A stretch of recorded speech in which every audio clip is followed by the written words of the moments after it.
Et je vous propose déjà d'entrer deux lectures. La première dans le livre de Deutéronome, chapitre 32, verset 39. Et la deuxième dans le livre de Ésaïe, chapitre 43, verset 26.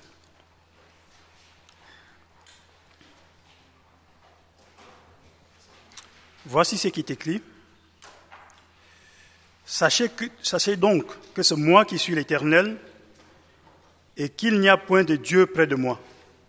Je fais vivre et je fais mourir. Je blesse et je guéris. Personne ne délivre de ma main. Ésaïe 43, verset 26, il nous dit ceci. Réveille ma mémoire, plaidons ensemble, parle toi-même pour te justifier. Bien, nous allons prier, nous allons demander à notre Dieu de venir à notre secours, qu'il nous aide à comprendre ce qu'il a à nous dire. Seigneur, notre Dieu, nous te bénissons de ce que, Seigneur, mon Dieu, tes voix sont au-dessus de nos voix.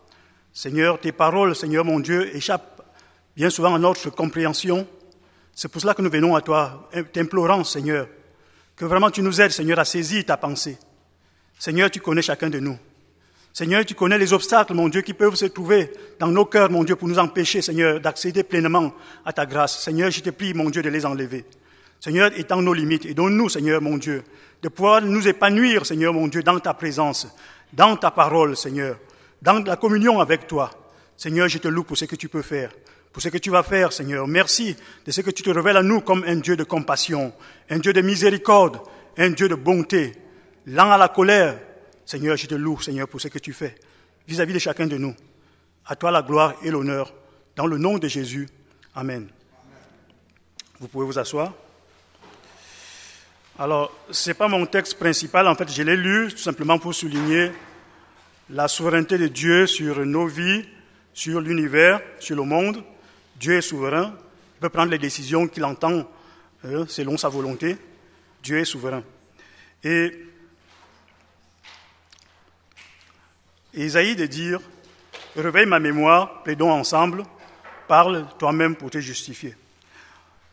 Je voudrais parler en fait de quelque chose de très important, en tout cas de mon point de vue. Et il est évident que dans la vie, parfois nous pourrons être amenés à être condamnés, à être l'objet d'un verdict. Et dans ces cas, on se dit, ok, ce verdict ne m'est pas favorable, qu'est-ce que je veux faire? Je veux faire appel. Quand je parle de verdict, je parle d'une décision de justice. Je parle d'une sentence et qu'est-ce qu'on fait? On va faire appel. Mais pour faire appel, il nous faut avoir une argumentation vraiment fondée, une argumentation décisive pour faire en sorte que le juge qui va décider en appel puisse justement nous faire grâce, nous accorder l'objet de notre demande. Alors, si j'avais un titre à donner, je parlerais d'un argument de valeur. Un argument de valeur qui change la sentence, qui peut amener Dieu à se repentir de ce qu'il avait résolu de faire. Un argument qui peut amener Dieu à préférer la miséricorde au jugement.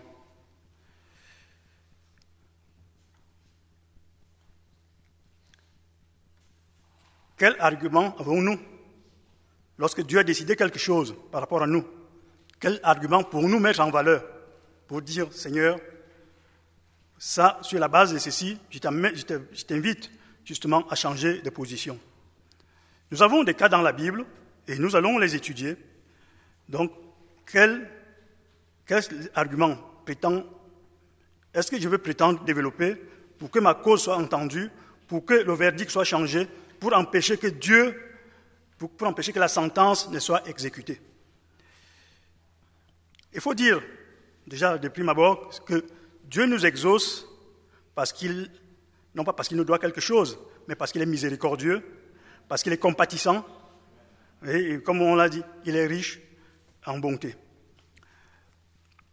Je vais lire avec vous dans le livre de Jonas.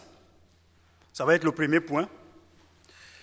Au livre de Jonas, chapitre 3, versets 6 à 10. Alors, il est écrit ceci.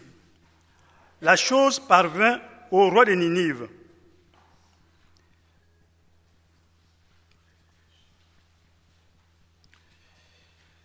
Il se leva de son trône, ôta son manteau, se couvrit d'un sac, s'assit sur la cendre, et il fit faire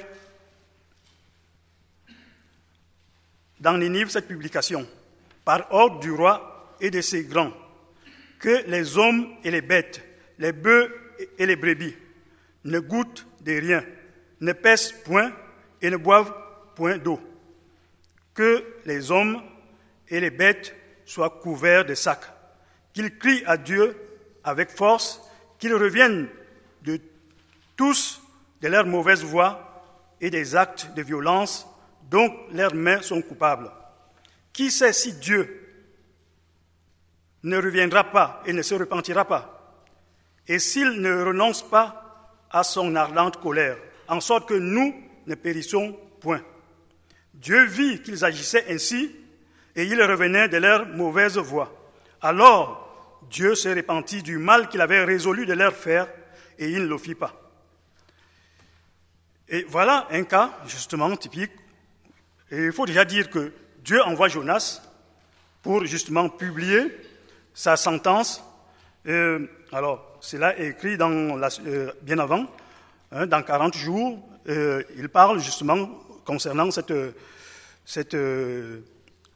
sentence de Dieu. Et donc, le peuple prend conscience, justement, de la gravité de la situation, de la sentence qui pèse sur eux. Et qu'est-ce qu'ils vont faire? Ils vont se repentir.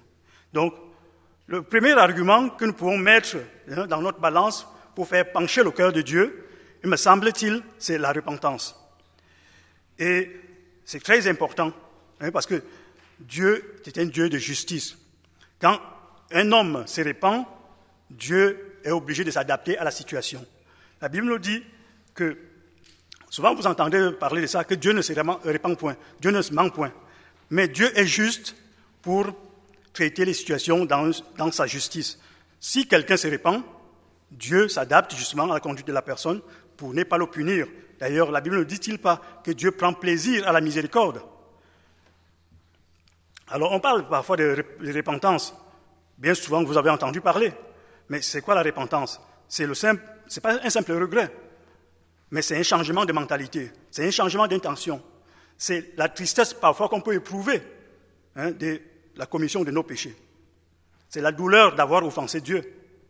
La repentance, c'est le résultat justement d'une conviction que produit le Saint-Esprit pour nous amener à prendre conscience qu'on a offensé Dieu et à regretter nos actes. Et ça a été toutefois le message, que ce soit de Jean-Baptiste, Jésus lui-même et des apôtres. Paul, selon Actes 26, verset 20, il dit, Paul prêchait partout la repentance, la conversion à Dieu et la pratique d'œuvres dignes de la repentance. Et de la bouche même de Jésus, on entendait souvent dire « Repentez-vous, repentez-vous ». Donc ça restera toujours le message de Dieu vis-à-vis de l'humanité, qu'on soit chrétien ou pas chrétien, parce qu'après tout, il nous arrive parfois de pécher. Mais la Bible nous dit si quelqu'un a péché, nous avons un avocat auprès du Père et nous pouvons justement réclamer justement sa grâce. La Bible nous dit celui qui cache ses transgressions ne prospère point, mais celui qui les avoue et les délaisse obtient miséricorde. Il y a une démarche ici, parce que il y a déjà le fait d'avouer ses fautes, de se détourner, c'est-à-dire délaisser, mais aussi de confesser, parce qu'il n'y a aucune repentance qui soit authentique si elle ne nous tourne pas vers la personne de Jésus-Christ, parce que c'est lui le Sauveur, c'est lui qui pardonne nos péchés. À quoi ça sert de dire « je me repens » si on ne se tourne pas vers celui qui peut nous sauver? Donc, réalisons que ce qui plaît à Dieu, c'est justement une attitude de repentance, d'ailleurs qui va agréer ici, puisqu'il va se repentir, il va se repentir du mal qu'il avait résolu justement de faire au peuple de Ninive. Et là, d'ailleurs, Jésus est assez éloquent là-dessus parce qu'il nous dit ceci. Matthieu 12, verset 41. Les hommes de Ninive s'élèveront au jour du jugement avec cette génération et la condamneront parce qu'ils se sont repentis à la prédication de Jonas. Et voici, il y a bien plus que Jonas. Et bien entendu, nous sommes dans la période de la grâce, la période où Jésus, justement, est venu se manifester aux hommes pour nous amener, justement, à être réconciliés avec Dieu. Et il est très important que nous puissions vraiment considérer ces choses parce que notre Dieu veut vivre continuellement avec nous. N'oublions pas le dessein de Dieu, y compris même déjà avant même la chute. C'est la communion avec l'homme. Et l'homme a besoin de se détourner de ses mauvaises voies. Comme le fils prodigue, un jour, prenant conscience de sa situation, va se détourner et revenir dans la maison de son père. Et il nous faut considérer justement l'attente de Dieu, sa volonté, son désir, c'est d'être avec nous. Combien parfois Dieu a de la peine à pouvoir nous juger, à nous condamner. Mais je crois que c'est un Dieu de miséricorde qui prend toujours plaisir et qui veut toujours réconcilier son Fils avec lui-même. Donc, s'il y a des situations où il paraît qu'il y a une sentence, une condamnation qui pèse sur vous, il est important de se repentir. Ce n'est pas une repentance des lèvres, c'est une repentance du cœur. Et on voit David dans le psaume 51, il va dire « Sonde mon cœur, connais mes pensées ». Et il y a beaucoup d'autres phrases qu'il va dire, parce qu'il a été touché au plus profond de lui-même. La Bible nous dit que Dieu prend plaisir au cœur contrit, au cœur humilié. Le deuxième point, ou disons le deuxième argument que je vois dans la Bible, je le trouve dans le livre des Rois. Un roi, chapitre 21, et nous allons lire à partir du verset 15 jusqu'au verset 29.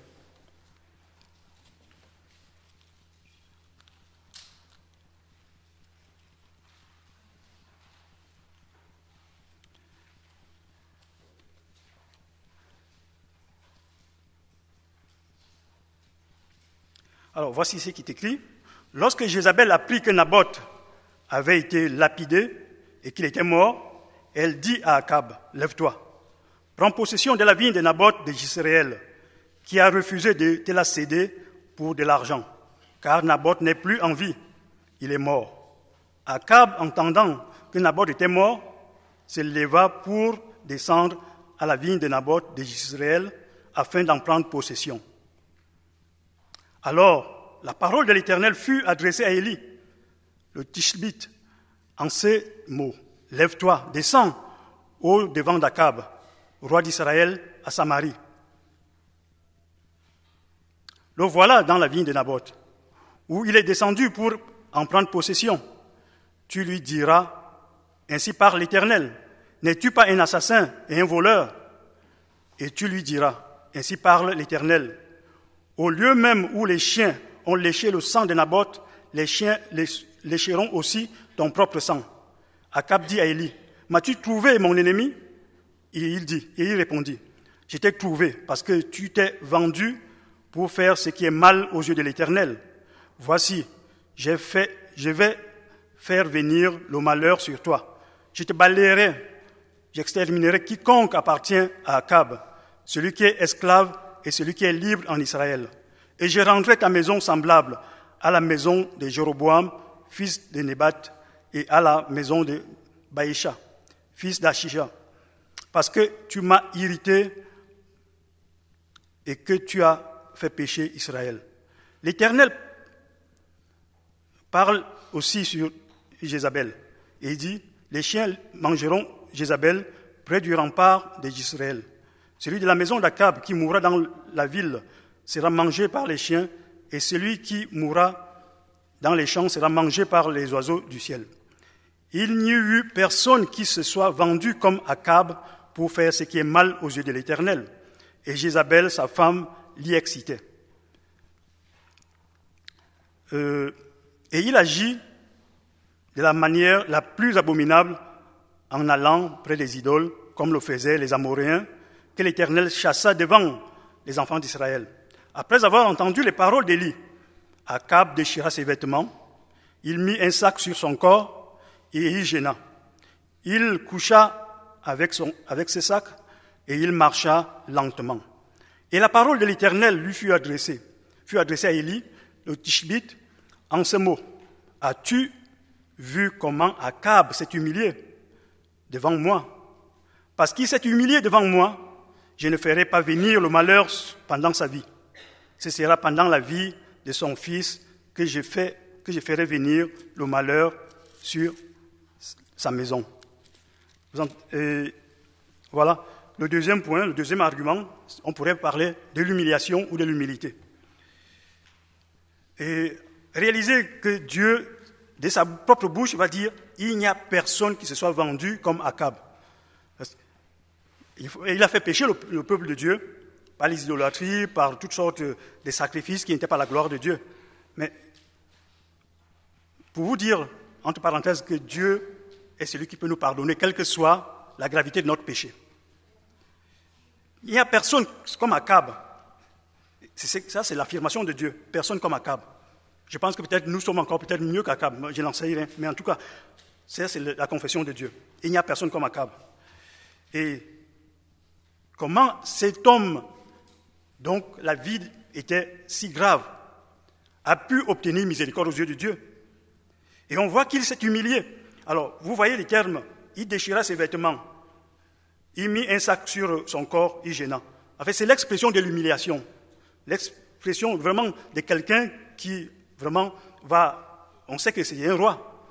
Il va déchirer ses vêtements, il va abandonner sa gloire, mais il va s'humilier, il va s'abaisser, parce que dans son cœur, il était vraiment touché. Et justement, Dieu voyant son cœur, pas son apparence, il voyant son cœur, va dire à son serviteur, as-tu vu? As-tu vu? Est-ce que Dieu voit dans ton cœur cette humilité, cette humiliation, ces cœurs contrits qui, lorsqu'on pêche, vraiment, on se dit, Seigneur, pardonne-moi. Ne m'enlève pas ton Esprit Saint, comme pouvait dire David. Et jusqu'où va notre humiliation? Et parfois, on veut sauver la face devant les gens. Mais je crois que ce que Dieu attend de chacun de nous, c'est un cœur qui s'humilie, un cœur contrit parce qu'il a offensé Dieu. Et Dieu prend plaisir à ça. Comment imaginer que Dieu puisse pardonner à quelqu'un comme Akab? Il lui a pardonné parce qu'il s'est humilié. Il s'est humilié profondément. Et je crois que pour chacun de nous, c'est une leçon pour dire, quand bien même il y aurait une sentence, Dieu est capable justement de la révoquer si je m'humilie. Si vraiment, je reviens de mes mauvaises voies. Alors, on parle beaucoup de l'humilité, mais qu'est-ce que c'est? L'humilité, c'est une vertu qui résulte de notre sentiment de faiblesse, de notre petitesse, de notre modestie. C'est plus ou moins parfois le camouflet, c'est l'abaissement, c'est le fait de se sentir diminué, c'est aussi parfois la honte, la confusion, la dégradation, comme parfois on pourrait dire s'écraser, s'effacer, s'abaisser. Et bien souvent, nous avons besoin de ça. Parce que devant Dieu, il n'y a rien d'autre que nous puissions présenter qui nous présente comme méritant. En tout cas, nous avons besoin de nous approcher de Dieu, sachant que c'est de lui que nous avons la source qui nous alimente, la vie qui nous anime, et donc nous devons nous approcher de lui avec crainte et tremblement, dans un sentiment vraiment d'humilité.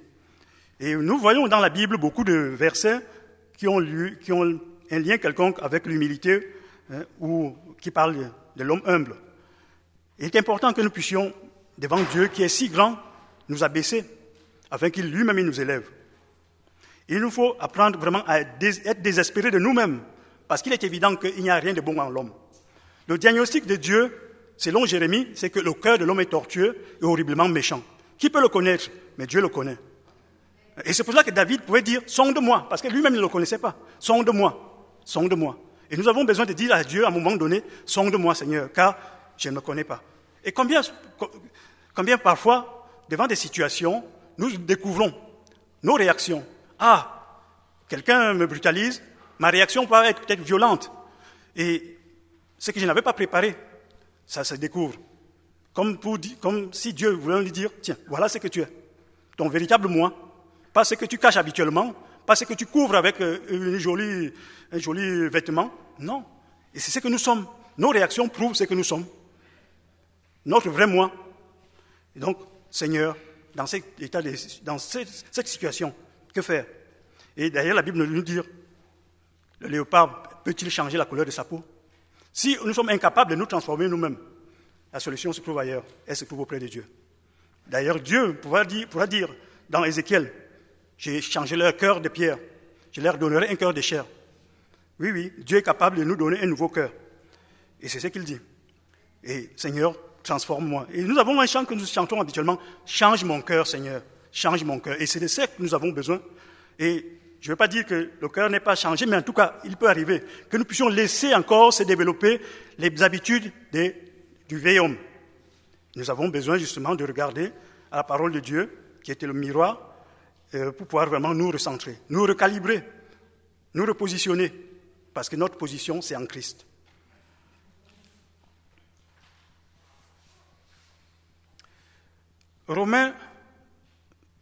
C'est Paul qui parle dans Romains 12, verset 16. « Ayez les mêmes sentiments les uns envers les autres, n'aspirez pas à ce qui est élevé, mais laissez-vous attirer par ce qui est humble. Ne soyez pas sages à vos propres yeux. » Et je crois qu'Akab a fait preuve d'une profonde humilité. Il a tout abandonné, sa gloire, pour s'humilier. Et je crois que c'est très important que nous puissions apprendre justement à nous humilier. Apprendre à nous humilier. Ésaïe 61, verset 3, dit ceci. « Pour accorder aux affligés de Sion, pour leur donner un diadème au lieu de la cendre, une huile de joie au lieu du deuil, un vêtement de louange au lieu d'un esprit abattu, afin que l'on appelle les térébintes de la justice une plantation de l'Éternel pour servir à sa gloire. » Et le psaume 151, c'est David qui parle, verset 17, il dit, les sacrifices qui sont agréables à l'Éternel, c'est un cœur brisé. Ô Dieu, tu ne dédaignes pas un cœur brisé et contrit. C'est de ça que nous avons besoin. Si nous voulons vraiment voir Dieu changer de disposition, quand il lui arrive parfois de prendre des résolutions à notre égard. Le troisième argument que j'aimerais pouvoir développer, c'est nous le trouvons dans le livre de 1 Roi, chapitre... Ça doit être 2 Rois. C'est 2 Rois, chapitre 20, et verset 3. Nous allons le lire.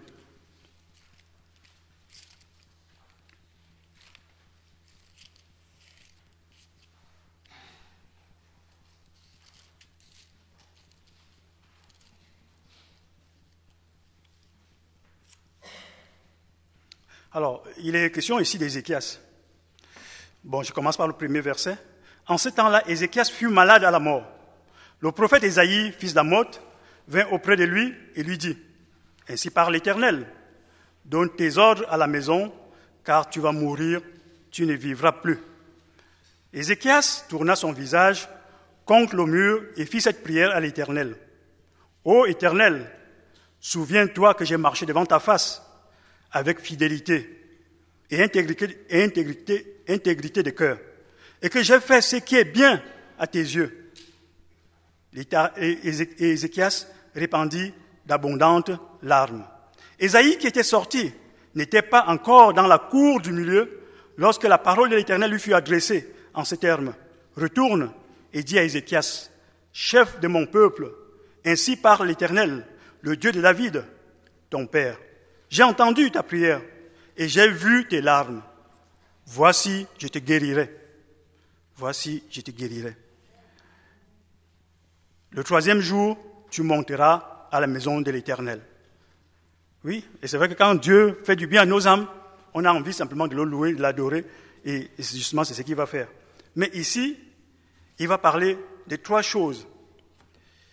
Et la première, alors, je commence par la deuxième, il va parler de l'intégrité de cœur. Quand on regarde la vie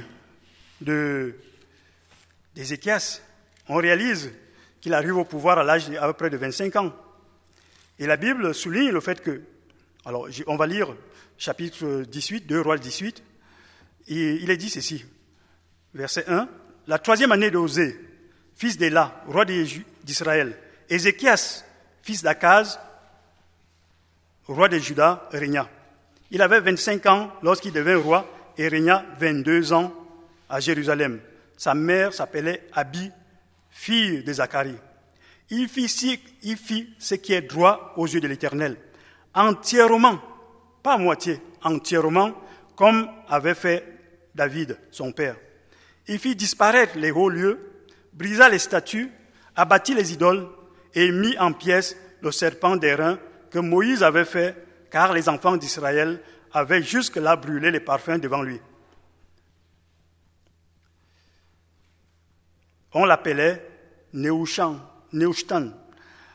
le Dieu d'Israël. Parmi tous les rois de Juda qui vinrent après lui, ou qui le précédèrent, il n'y en a eu point de semblable à lui. Il fut attaché à l'Éternel et ne se détourna point de lui. Il observa les commandements que l'Éternel avait prescrits à Moïse. L'Éternel fut avec Ézéchias, qui réussit dans toutes ses entreprises, pas quelques-unes. Donc, voilà quelqu'un qui est entièrement dévoué à Dieu. La Bible nous fait savoir qu'il marchait d'une manière droite. Il parle d'intégrité de cœur.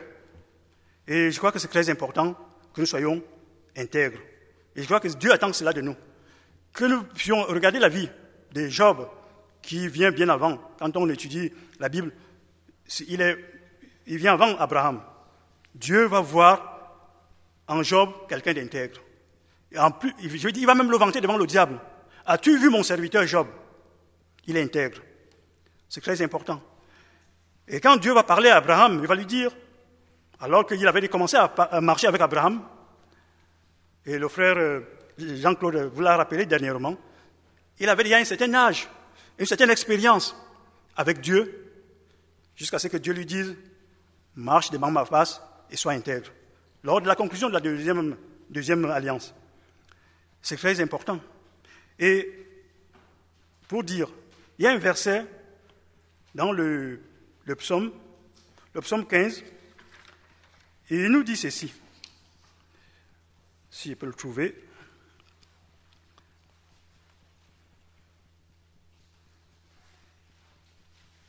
Il dit, qui entrera dans la maison? Alors, pour ne pas l'écorcher, nous allons le lire.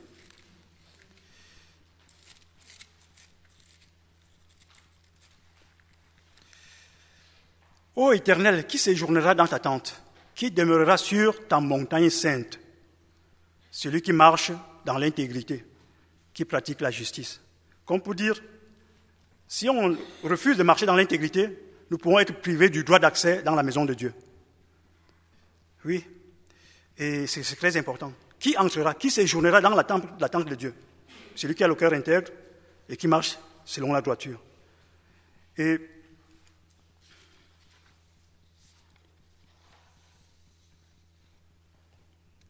alors, quand on parle d'intégrité, parfois on parle d'intégrité territoriale. C'est pour parler de toutes les parties, de la totalité du territoire. Quand les gens disent « vous avez porté atteinte à mon intégrité », c'est que vous avez justement entamé le territoire. Mais intègre, ça nous renvoie au fait d'être entier. Au fait d'être entier. Je veux dire, que ce qui est à l'intérieur soit le reflet de ce qui est à l'extérieur. Donc cette conformité entre l'intérieur et l'extérieur. Et d'ailleurs, Jésus va dire, est-ce qu'il peut sortir... est-ce qu'on peut cueillir, j'utilise mes mots, est-ce qu'on peut cueillir des oranges sur un olivier? Donc, et parfois on veut présenter les choses comme ça, mais en tout cas, il est important que d'une source pure sorte de l'eau pure. Et c'est ce que Dieu relève.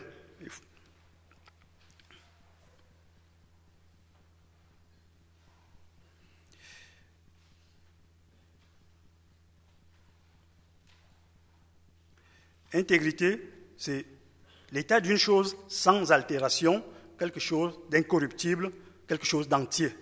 Il est aussi question de probité absolue. Le contraire pourrait être, on pourrait dire, ça peut être le manque de sincérité, un cœur double, l'hypocrisie, n'est pas dire ce que l'on pense ou dire quelque chose qu'on ne pense pas. Un cœur tortueux, un cœur qui n'est pas droit.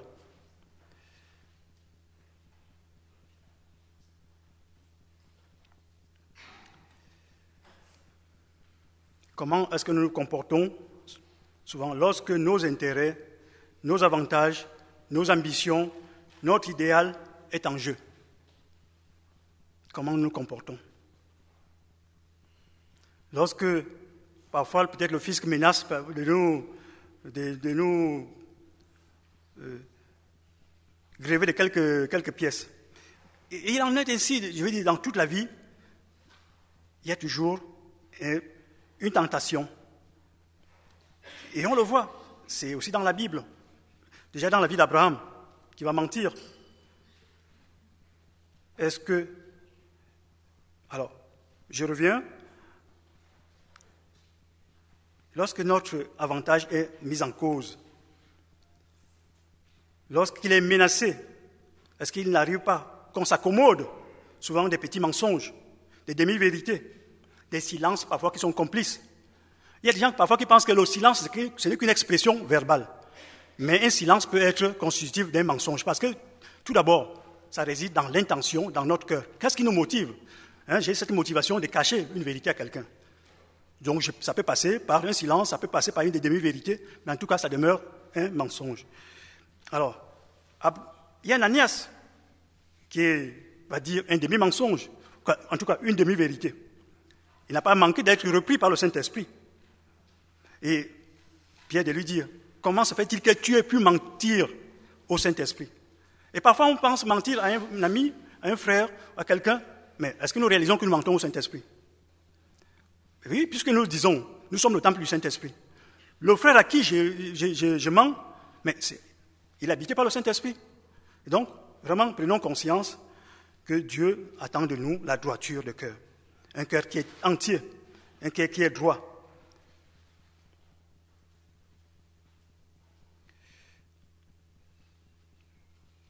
Et Paul, pour exhorter les Éphésiens, chapitre 4, verset 25, il dit « C'est pourquoi renoncez au mensonge et que chacun de vous parle selon la vérité à son prochain, car nous sommes membres les uns des autres. » Oui, je disais tout à l'heure, les gens au cœur double, des gens qui prennent plaisir justement à jongler, qui sont tellement glissants qu'on a du mal à les saisir, à saisir leurs pensées, ils se faufilent et on a du mal à les saisir, comme parfois on peut avoir du mal à saisir une anguille. Je ne sais pas si c'est plus facile pour vous de saisir les sciures. Il est tellement glissant qu'on n'arrive pas à le saisir. Est-ce que nous sommes justement de ce type-là? Et on ne veut pas manifester la vérité. On travaille toujours dans l'équivoque, dans le flou, parce qu'on veut toujours garder quelque chose. Mais en tout cas, ça peut échapper aux hommes, mais ça n'échappe pas à Dieu. Je me rappelle le frère Barbu qui est passé parmi nous. Il nous racontait comment, se rendant en Amérique du Sud, il avait donné une prophétie. Alors, ils étaient trois, ils pensaient que ça ne pouvait jamais être lui, mais c'était les autres. Et souvent, c'est comme ça que parfois se révèlent nos cœurs. Quand il y a une prophétie, quand ça nous arrange, c'est pour nous. Quand ça ne nous arrange pas, non, c'est pour les autres. Oui, Dieu m'a rappelé dernièrement que parfois nous interprétons les événements en fonction de ce qui nous intéresse. Est-ce qu'il nous arrive d'interpréter les événements en fonction du plan de Dieu? Je vais vous lire un passage pour illustrer. Alors, peut-être que ce n'est pas une belle illustration. Nous allons lire dans le livre de Ruth. Alors, ça va être un peu long, mais en tout cas, on va bientôt terminer. J'ai encore quelques points. Alors, il est question de Boaz.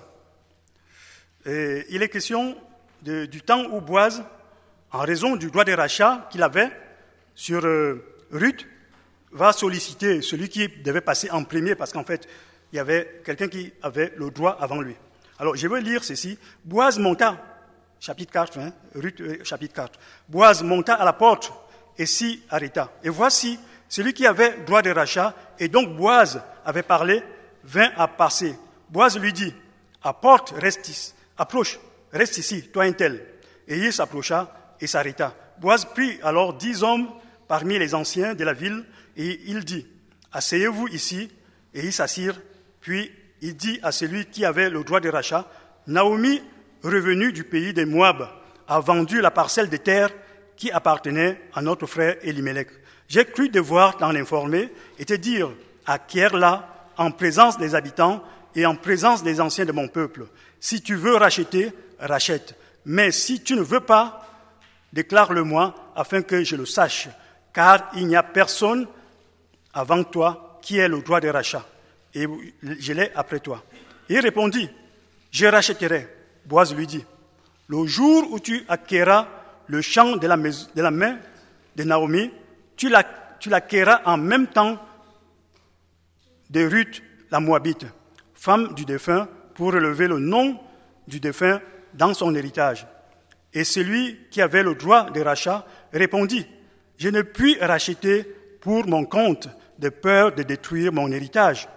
Prends pour toi mon droit de rachat, car je ne puis racheter. » Voilà quelqu'un qui change justement de version parce que ça ne l'arrange pas. Et malheureusement, parfois, Dieu nous présente des situations et quand ça ne nous arrange pas, on délaisse. Mais disons, quand on étudie cette histoire, on réalise que ça me fait penser à Ésaü. Ésaü qui perdit son droit d'aînesse à cause de sa légèreté. Et parfois, il nous arrive d'examiner les choses d'une manière légère. Il faut dire que, selon la coutume en Israël, il aurait dû prendre Ruth, mais il a refusé parce qu'il pensait que, tiens, ça va détruire sa famille. Et ça me fait aussi penser à Lot, qui, voyant justement la verdure de Sodome, il va dire, « Ah tiens, voilà, c'est ce qu'il me faut. » Mais le temps ne lui a pas donné raison. Et même ici, dans l'histoire de Boaz, cet homme qui avait le droit de rachat, il n'a pas eu raison. Pourquoi ? Parce que, on voit, c'est une parenthèse que je fais, il est rentré dans la lignée de Jésus-Christ.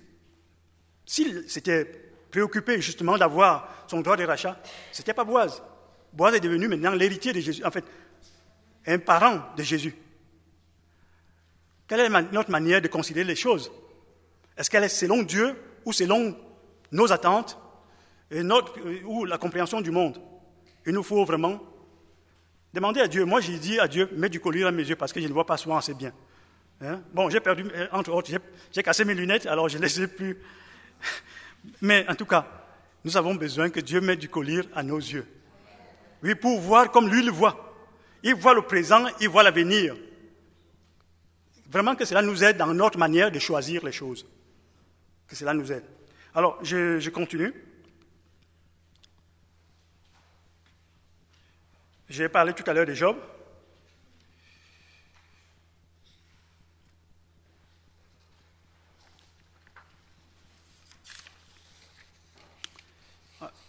Alors, quelques versets justement par rapport à l'intégrité.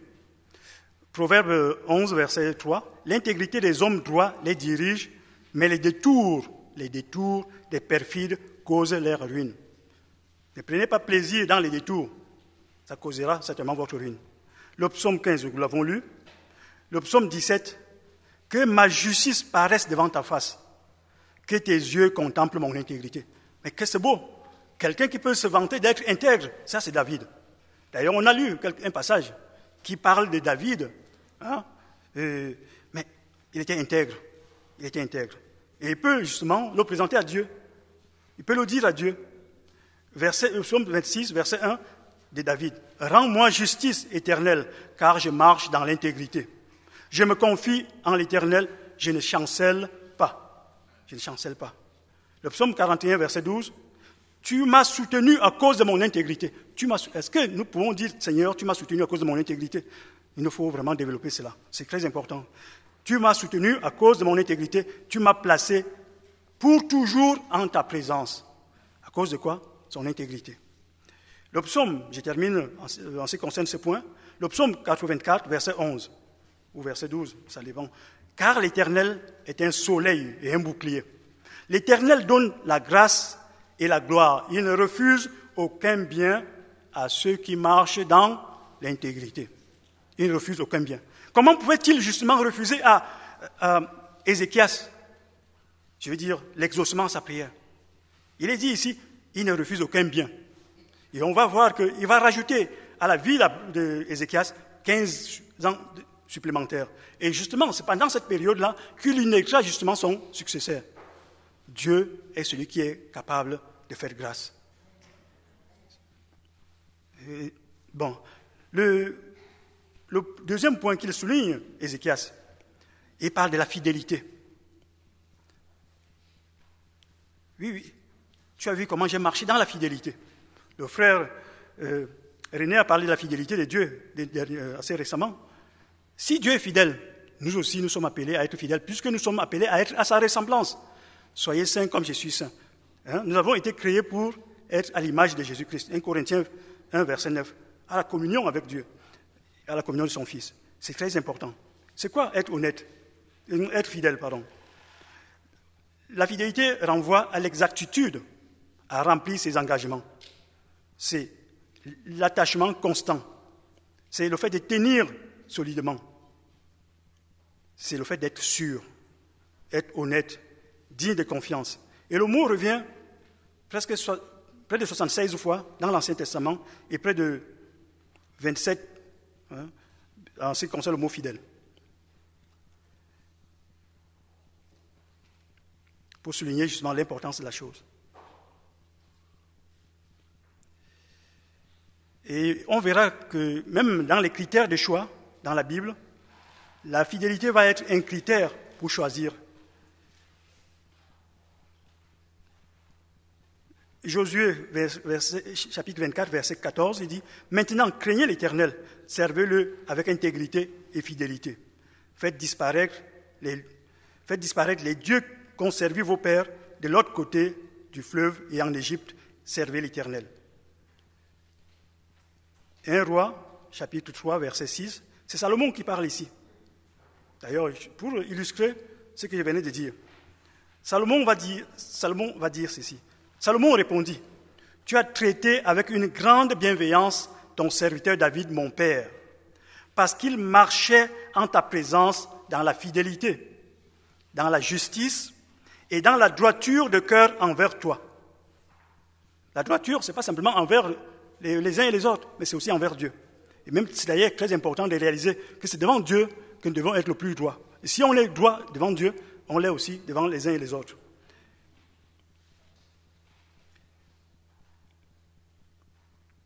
Dans la droiture de cœur envers toi.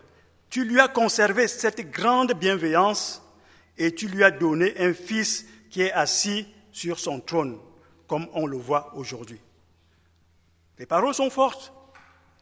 C'est-à-dire qu'en David, on pouvait voir un homme droit, un homme fidèle, un homme intègre. Et je ne manque pas de voir Dieu poser cette question, un homme fidèle. Le trouvera-t-on? Est-ce que nous voulons être... Je crois que Dieu s'attend à ce que nous soyons fidèles. Proverbe 20, verset 28, « La bonté et la fidélité gardent le roi, et il soutient son trône par la bonté. »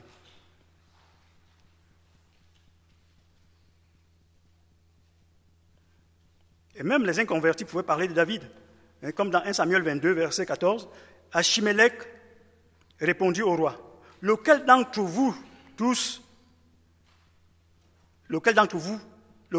tous tes serviteurs peut être comparé au fidèle David, gendre du roi, dévoué à ses ordres et honoré dans ta maison. » On peut vanter, je veux dire, les qualités de quelqu'un comme David. Mais est-ce que les gens autour de nous peuvent vanter nos qualités en disant « Ah tiens, il est intègre, il est fidèle, il craint Dieu ?» C'est des questions que nous devons nous poser, chacun pour sa part. Je disais tout à l'heure, les critères parfois pour choisir les gens, c'est aussi la fidélité.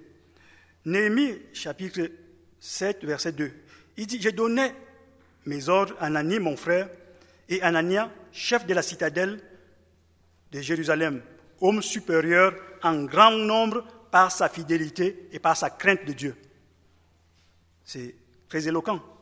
Supérieur en grand nombre par sa fidélité et par sa crainte de Dieu. C'est pour nous des exemples Et je crois que quand de tels hommes viennent à Dieu pour lui dire « Seigneur, viens à mon secours », Dieu ne manque pas de le faire. Parce que chaque fois, ils sont en train de glorifier Dieu au travers de leur vie. Quelqu'un pouvait dire « Nos actes ont une voix plus forte que le bruit de nos paroles. Nos actes parlent plus fort que le bruit de nos paroles. » Nous pouvons dire « Tiens, je suis chrétien ». Mais est-ce que nos actes sont en train de le témoigner?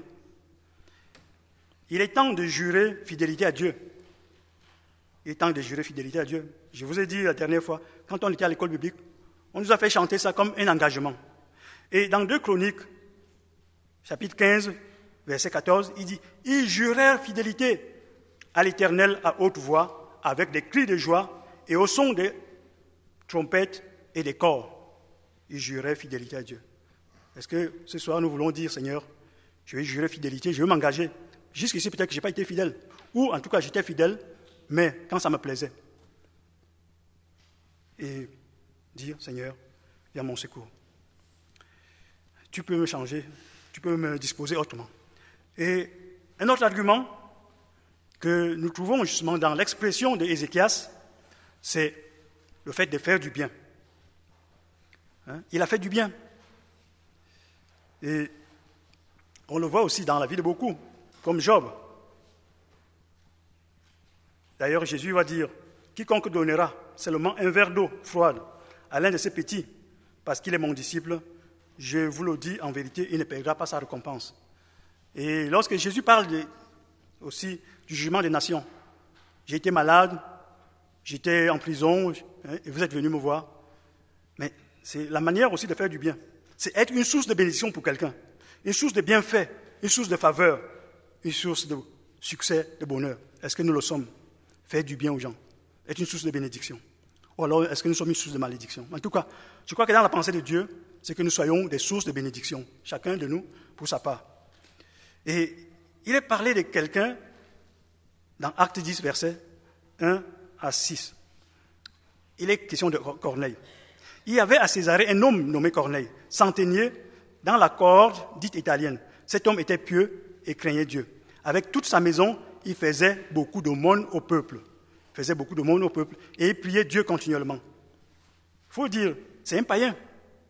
Donc, il n'y avait rien de commun avec le peuple de Dieu.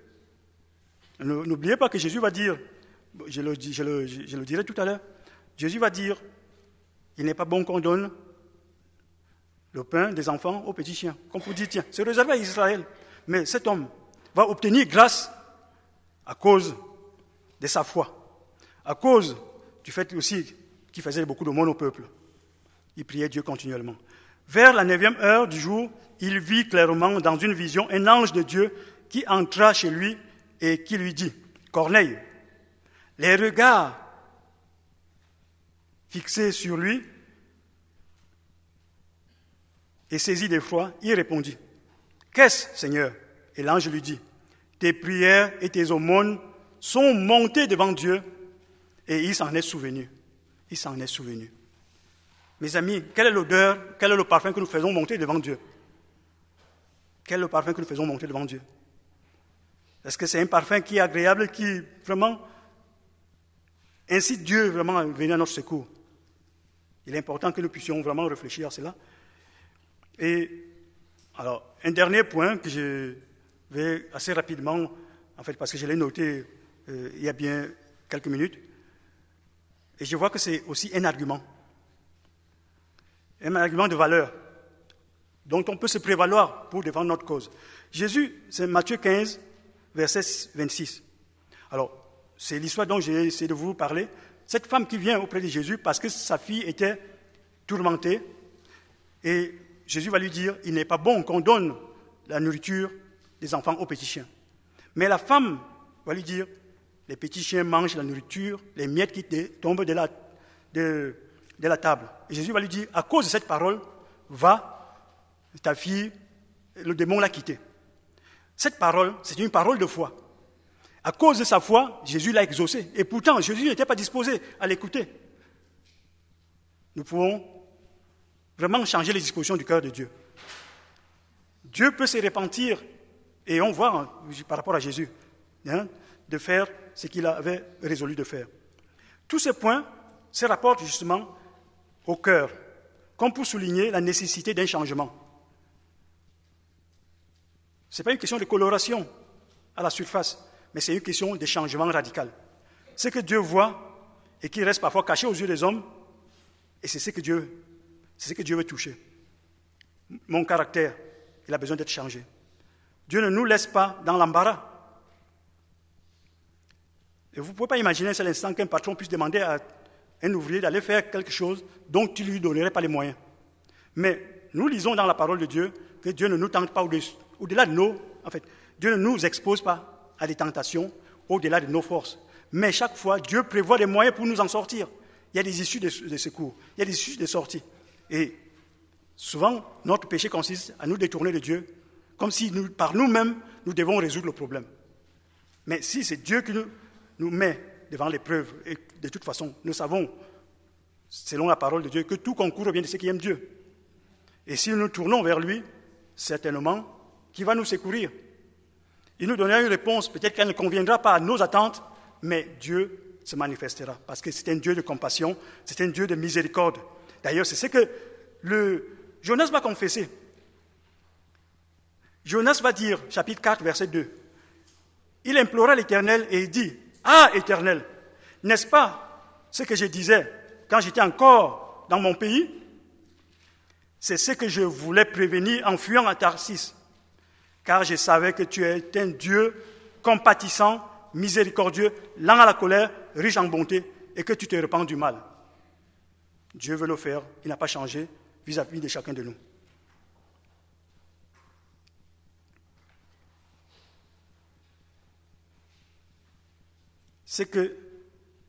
C'est Dieu qui se laisse fléchir devant un cœur contrit, un cœur humilié, un cœur repentant. Il est encore là. Et je crois qu'il veut faire de grandes choses dans chacune de nos vies. Ta cause n'est pas perdue. Tu peux la gagner. Et par ton humiliation, par ta profonde repentance, par ta droiture, par ta foi, par ta fidélité, Dieu peut se repentir de ce qu'il avait résolu. Il peut revenir sur sa sentence. Et quand vous présentez des arguments de valeur, en faisant appel dans une décision de justice, quand vous présentez ces arguments qui sont de valeur, on vous donne raison. Bon, je suis passé par là, et nous, non contents d'une décision, on fait appel. Mais il faut avoir des arguments valables. Et quand on présente des arguments valables, on obtient miséricorde. Et je crois que Dieu veut nous faire miséricorde. Je termine par ces quelques versets. Nous pourrons dire avec le psalmiste, chapitre 118, verset 17, « Je ne mourrai point, je vivrai, et je raconterai les œuvres de l'Éternel. » Je ne mourrai point. Peu importe ce que l'ennemi peut mettre, ou peu importe ce qui peut peser sur moi, parce que j'ai fait confiance à Dieu, parce que je le supplie, je ne mourrai point, je vivrai. Et alors, lorsque Dieu sera intervenu, je raconterai ses œuvres. Que Dieu nous aide vraiment à développer dans nos vies des arguments qui peuvent nous permettre de dire à Dieu, regarde mon intégrité, regarde comment je me suis humilié. Seigneur, exauce-moi. Il n'a pas changé. C'est un Dieu de miséricorde, c'est un Dieu de compassion. Il est lent à la colère et riche en bonté. Nous allons terminer par la prière. Excusez-moi d'avoir été si long. Bon. Seigneur, nous te bénissons, nous te rendons grâce. Parce que tu ne manques pas, Seigneur, de nous conduire, Seigneur mon Dieu, dans la vérité, dans la lumière. Seigneur, tu veux que personne ne soit privé de tes biens. Seigneur, je te loue parce que vraiment, ta miséricorde triomphe du jugement. Ta miséricorde triomphe du jugement. Tu n'es pas prompt à nous juger, mais tu es prêt, Seigneur, à nous faire grâce. Tu es prêt, Seigneur, à nous secourir. Tu es prêt, Seigneur, à descendre, Seigneur mon Dieu, dans notre situation pour nous relever. Quel Dieu merveilleux, quel Dieu grand. Seigneur, merci, mon Dieu. de nous aider, Seigneur, à saisir ta pensée. Seigneur, vraiment être attaché à toi, à ne jamais laisser, Seigneur, l'opportunité qui nous permet de te glorifier. Ne point le mettre de côté, Seigneur. Je te loue pour ta parole. C'est toi, par ton Esprit Saint, qui peut, Seigneur, la graver dans nos cœurs, donner la force, mon Dieu, le courage de la mettre en pratique, afin que toi, tu sois glorifié.